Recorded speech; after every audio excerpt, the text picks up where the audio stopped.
बिस्मिल्लाहिर्रहमानिर्रहीम। हज़रत आयशा रज़ियल्लाहु ताला अन्हा बयान करती हैं, रसूल अल्लाह सल्लल्लाहु अलैहि वसल्लम सलाम फेरने के बाद ये दुआ। ए अल्लाह तू सलामती वाला है, तेरी ही तरफ से सलामती है। ए शानो इकराम वाले, तू बड़ा ही बाबरकत है। पढ़ने तक किबला रूप बैठे रहते। मिशकातुल मसाबी हदीस नंबर 960।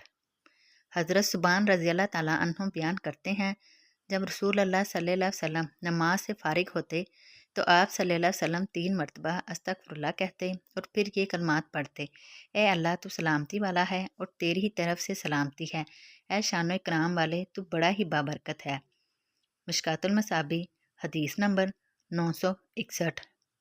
हज़रत मुगीरा बिन शोबा रज़ियल्लाहु ताला अन्हु से रवायत है कि नबी सल्लल्लाहु अलैहि वसल्लम हर फ़र्ज़ नमाज के बाद ये पढ़ा करते थे, अल्लाह के सिवा कोई मबूद बरहक नहीं, वो यकता है, इसका कोई शरीक नहीं, इसी के लिए बादशाहत और इसी के लिए हमद है और वो हर चीज़ पर कादिर है।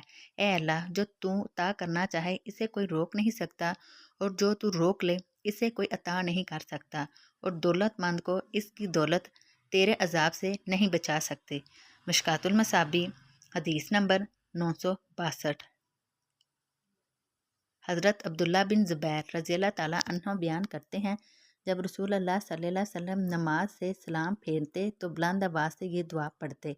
अल्लाह के सिवा कोई मबूद बरहक नहीं, वो यकता है, इसका कोई शरीक नहीं, इसी के लिए बादशाहत और इसी के लिए तारीफ़ है और वो हर चीज़ पर कादिर है।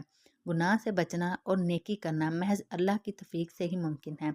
अल्लाह के सिवा कोई मबूद बरहक नहीं, हम सिर्फ़ इसी की इबादत करते हैं, इसी के लिए नेमत व फ़ज़ल और इसी के लिए बेहतरीन तारीफ़ है। अल्लाह के सिवा कोई मबूद बरहक नहीं, हम इसी के लिए अतायत को खालिस करते हैं, हवा काफ़र इसे नापसंद करें। मिशकातुल मसाबी हदीस नंबर 963।